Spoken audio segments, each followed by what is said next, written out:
Okay, so in today's lesson we are going to be looking at exponents and exponent laws. So what is an exponent?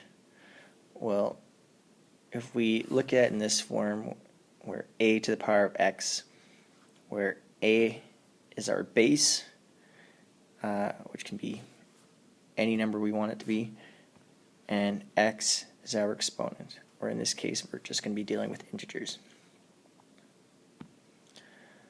So if we were to expand this, a to the power of x is just a times a times a. However many times you want, all depends on what your exponent is. So your exponent determines the number of a's you have in your expression. So for example, what if we have 2 to the power of 3?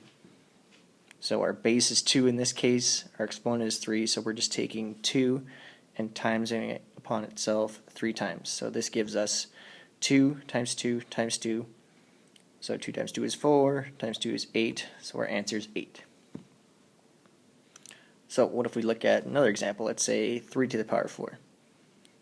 So our base is 3, our exponent is 4, so we're taking 3 and multiplying it by itself 4 times. So 3 times 3 times 3 times 3, which gives us 81. Now, let's lower our exponent by 1. So let's say we have 3 to the power of 3. Everything's the same as the last example, except now we have 1 less 3. So we have 3 times 3 times 3, which gives us 27.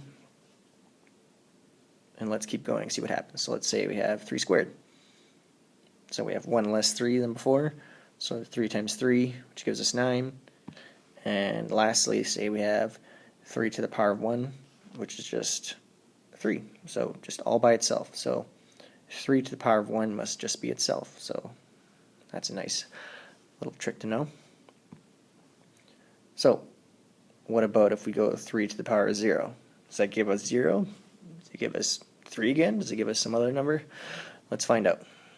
So 3 to the power of 0 equals 1 if you're to plug it in your calculator, but this is how we're going to explain it. So we're going to use an exponent law we're going to use a little bit later, where we are going to divide two sets of exponents that have the same base. So in this case, we're going to take 2 squared and divide it by 2 squared. So we can expand both our numerator and denominator to have 2 times 2 and 2 times 2. Now, from what we know about dealing with fractions, if you see a number that's on the numerator and the denominator, they can divide each other out nicely. So all of our 2's divide each other out and become 1's. So now we have 1 times 1 on the top and 1 times 1 on the bottom. So 1 divided by 1 gives us a nice answer of 1. So let's expand this again. So we can simplify this using one of the exponent laws we'll be looking at in a bit. So if we have 2 squared all over 2 squared, we are essentially taking 2 squared and we're taking our exponent, and it's 2 minus 2 because we are subtracting what's on the top by what's on the bottom. So if we had 2 on the top in our numerator, 2 on the bottom, and when they all divide each other out, how many 2's do we have left? We have 0 2's. So that is why our new exponent is 0. So 2 to the power of 0 gives us a nice little answer of 1. So this can apply to any number. If you take to the power of 0, it'll always be 1. Alright, so for our first exponent law, a to the power of 0 equals 1, but a cannot be 0, and other than that, it can be all real numbers. So it doesn't matter what number you put in, anything to the power of 0 will always give us 1. It's a nice little one. Alright, for the next one. How do we multiply exponents when they have the same base? Well, let's look at an example. Say we have 2 squared times 2 to the power of 4. They have the same base, 2 in this case, but different exponents. So looking at this example, what we can do is treat each part separately and expand them. So let's look at 2 squared. So that expands to 2 times 2. And then if we look at 2 to the power of 4, that expands to 2 times 2 times 2 times 2.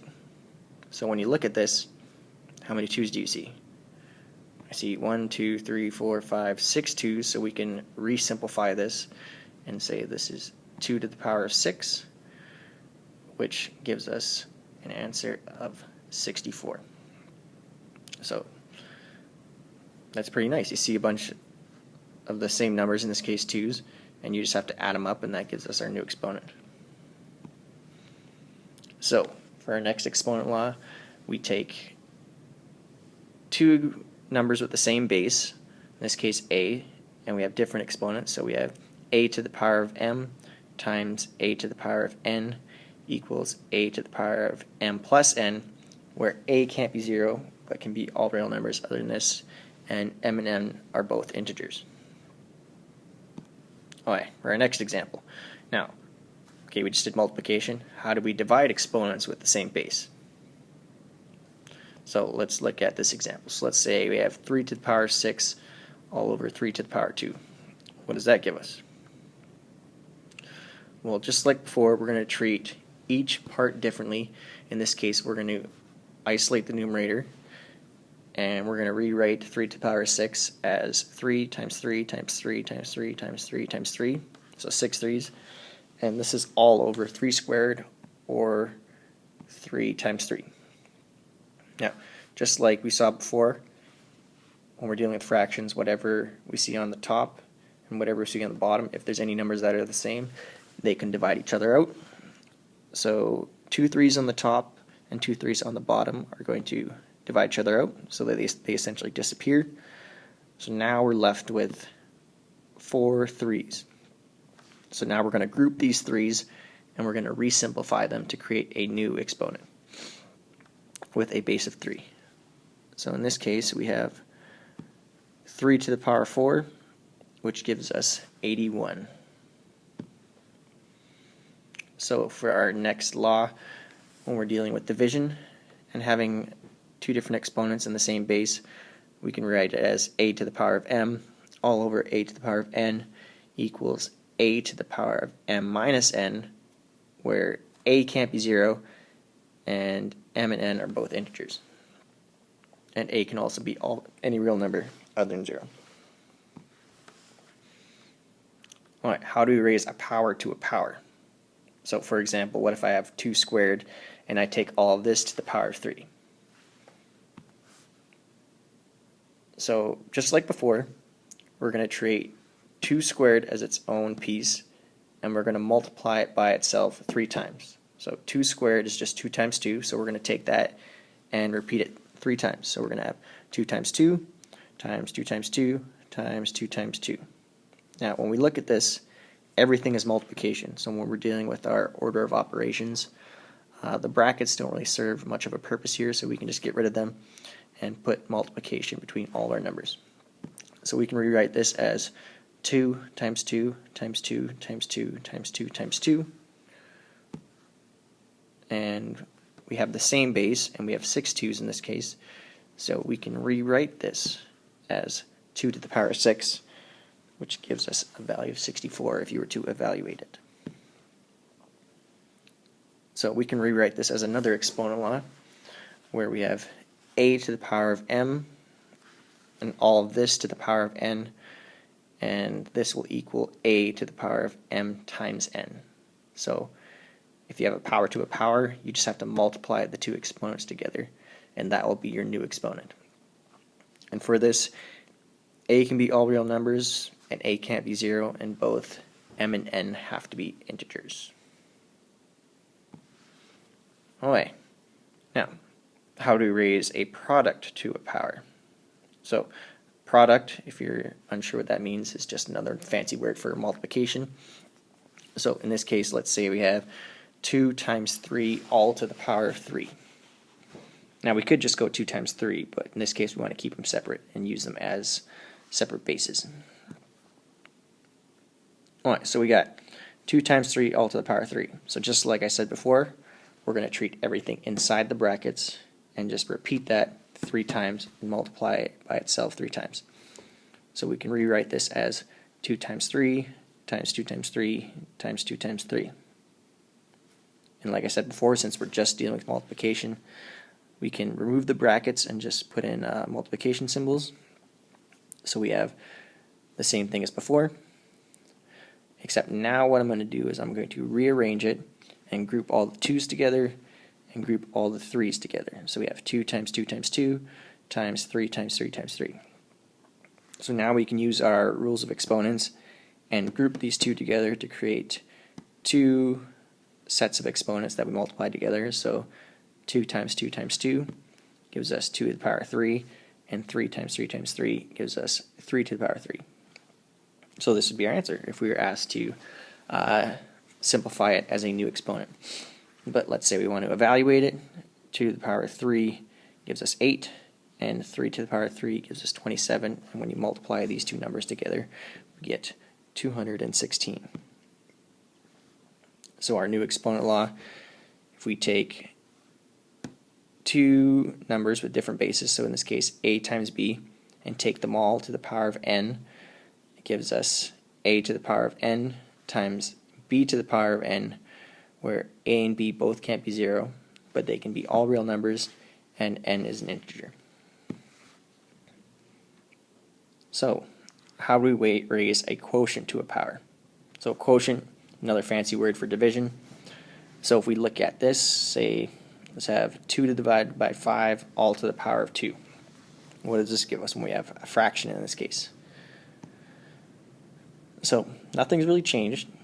So we're going to take our fraction, and since we're squaring it, we're going to times it by itself twice. So we're going to have 2 over 5 times 2 over 5. Now, from what we've learned about fractions, we take our numerators, times them together, and take our denominators and times them together, and we can use this to create a new fraction. But before we do that, we're just going to rewrite it before we simplify it. So we have in our numerator 2 times 2, and as our denominator we have 5 times 5. So since we want to keep this as an exponent, 2 times 2 gives us 2 squared, and 5 times 5 gives us 5 squared. So if your answer asked to leave it as an exponent, this would be our final answer. But if we were asked to evaluate it, we would get an answer of 4 over 25. So for our new exponent law, when we're dealing with dividing two bases that are different with the same exponent, we can have a divided by b all to the power of n equals a to the power of n divided by b to the power of n, where b can't be 0 because when we're dividing, not allowed to divide by 0, bad things will happen, and n can be any integer. And we can expand this a little bit to create a new law where we can combine one of our previous laws of taking a power to a power but applying it to division, where we can say that a to the power of n all over b to the power of m, we take this, take it all to the power of x. We will have the same examples before, but with our new exponent, we multiply them together.